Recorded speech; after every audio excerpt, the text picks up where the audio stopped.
ଜୁଲାଇର ପରେ ଜୁଲାଇ 2024 ପରେ অন্তর্বর্তী সরকার যখন ছিলেন তখন সম্পর্কটা একদম দ্যাট পয়েন্ট অফ টাইম মানে এমনি লেগেছিল কি মানে কখন প্রবাবলি একদম ডেটোরিয়েট করে গিয়েছে, কিন্তু ওইটাকে দেখতে হবে আমরা জোর লেভেলে তখন ছিলাম সরকার পড়ে যাবার আগে আর ওর পরে অন্তর্বর্তী সরকারের সময় তখন লেভেলটা একদম নিচে চলে এসেছিল, অনেকগুলি টেনশন ছিল, অনেকগুলি মানে তখন ফর এক্সাম্পল মানে যেমনি ফ্লাড সময়ে যখন ফ্লাড হয়েছিল আপনি দেখেছেন ইন্টারনেটে অনেক ছবি এসেছে, একটা ছোট মেয়ে একদম মানে ভেসে যাচ্ছে, একটা মানে that creates A kind of anti India sentiment. কেন কি ওই আপনি যদি ওই পিকচারটা দেখবেন ইউ উইল ফিল দ্যাট এটা কি হচ্ছে, আমি ওইটা দেখেছি সোশ্যাল মিডিয়াতে।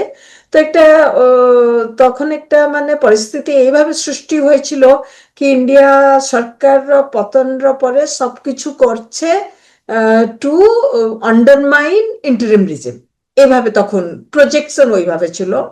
কিন্তু অন্তর্বর্তী ইন্টারিম রিজিম সরকারের সময় একটা দুইটা জিনিস যেটার মধ্যে ফর এক্সাম্পল একটা আছে আপনার ত্রিপুরার যে লাইনটা ছিল ইন্টারনেট লাইন সিঙ্গাপুর দিয়ে, probably India wanted to buy some internet connectivity to for Tripura. অন্তর্বর্তী সরকার সময় এটা মানে বাতিল করা হলো। ওইভাবে একটা পরিস্থিতি ন্যারেটিভটা শুরু হলো যে কি ইন্ডিয়া বাংলাদেশকে অনেক এক্সপ্লয়েট করেছে, তো এখন আওয়ামী লীগ সরকারের পতন পরে আমরা ওইভাবে এক্সপ্লয়েট করতে দিব না। আর তৃতীয় যে মানে একটা মানে I some of the time আমাকে মনে হয় মানে যেমনি প্রজেকশনের জন্য বা I really do not know মানে ইন্ডিয়াকে দেখাবার জন্য আমরা পাকিস্তান সঙ্গে ক্লোজ হব। আমরা অপারেশন সিন্দুর টাইমে আপনি দেখেছেন ইভেন ইন্টারিম রিজিম এর মধ্যে কতজন ব্যক্তি ওইভাবে মানে তখন এক্সতে ওরা টুইট করেছে তখন। তো ওইগুলি তখন ছিল, তো ওই সিগন্যালগুলি একদম ঠিক ছিল না। মানে তখন লেগেছিলাম that probably the government the interim regime itself is not interested একটা ভালো সম্পর্ক করবার জন্য, একটা যে ভিতরে একটা ইন্টারেস্ট থাকে ওই ইন্টারেস্টটা ছিল না। আর ন্যারেটিভটি ওইভাবে তৈরি হয়েছিল বোথ সাইডস, আমি খালি বাংলাদেশের কথা বলিনি, ইন্ডিয়ার সাইডে তখন এটা প্রতিকূল ছিল না একটা ভালো সম্পর্কের জন্য। ইন্ডিয়ান মিডিয়ার মধ্যে অনেক মানে ওই মানে focused on minority attacks, Bangladesh was focused on কি যতগুলি চুক্তি হয়েছে ইন্ডিয়ার সঙ্গে সবগুলি আমরা আবার ওইগুলি এক্সামিন করব, আনইকুয়াল ট্রিটি, ইন্ডিয়া বাংলাদেশকে এক্সপ্লয়েট করেছে, আর ইন্ডিয়া এখন will not want the government in Bangladesh two sustain.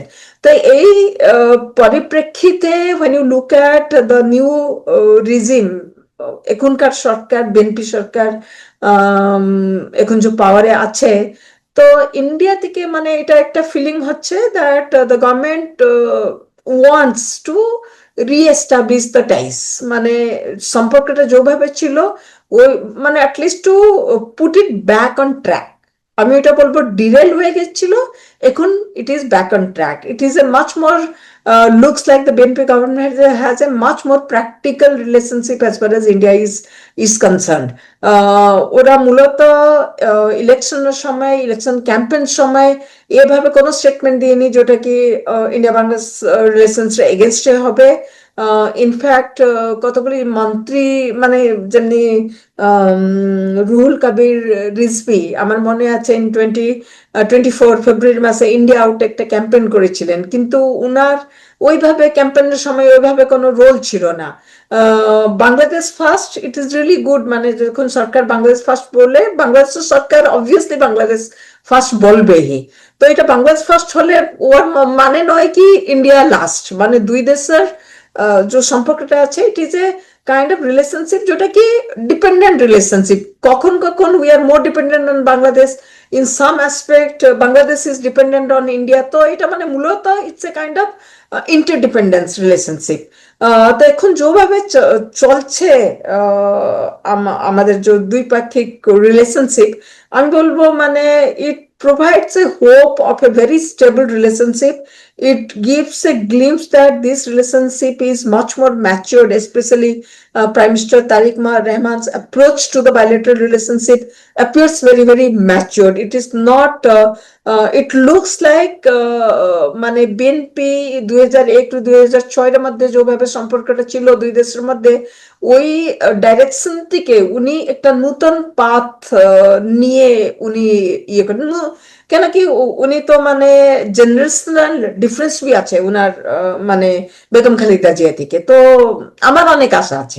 Energy নিয়ে যে কথাবার্তা হয়েছে, Bangladesh wanted I think 40 ton extra additional diesel, 40 metric ton না ওর চেয়ে বেশি, I don't remember the exact অ্যামাউন্টটা কি। একটা বাংলাদেশ চেয়েছিলেন, ইন্ডিয়া বলেছে ওরা কনসিডার করেছে, প্রবাবলি ওটা সাপ্লাই হয়েছে এখন। নট অনলি বাংলাদেশ, নেপাল আর শ্রীলঙ্কাকেও ওইভাবে মানে জ্বালানি চুক্তির বাইরে অ্যাডিশনাল ইন্ডিয়া প্রোভাইড করেছে টু গেট ওভার। কেন কি যখন পেট্রোলের দামটা বেড়ে যায় ওর একটা কিউমুলেটিভ ইফেক্ট ইনফ্লেশন উপরে হয়। তো ইন্ডিয়া ওখানে ইন্ডিয়া হ্যাজ সাপ্লাই যেটা মানে রিকোয়েস্ট যেটা ছিল। সেকেন্ড জিনিস আছে সবসময় একটা আছে কি এই যে নন ট্যারিফ ব্যারিয়ার একটা আছে, ওই নন ট্যারিফ ব্যারিয়ার নিয়ে ডেফিনেটলি অনেক কথাবার্তা তো ডেফিনেটলি হবে দুই দেশের মধ্যে।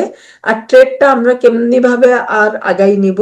গঙ্গা চুক্তি আপনি যেটা বললেন ওইটা সবচেয়ে প্রবাবলি বেশি সিগনিফিক্যান্ট কম্পেয়ার টু, কেন কি এটা প্রবাবলি শেষ হচ্ছে নভেম্বর 2026-তে। তো কিছু কিছু তো মানে কথাবার্তা আলাপ একটা শুরু হয়েছিল তখন, বাট ইন্টারিম রিজিম সময় এই নিয়ে কোনো আলাপ হয়নি।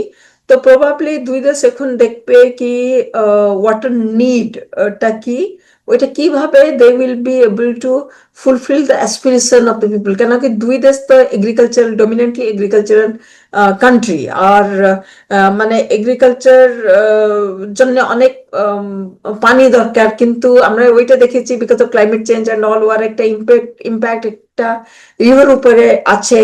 তো যেমনি অনেক জায়গাতে গ্রাউন্ড ওয়াটার থেকে ওরা সাকশন করে নিয়ে যাচ্ছে, তো রিভার ওয়াটার উপরে ওর একটা ইম্প্যাক্ট হবে।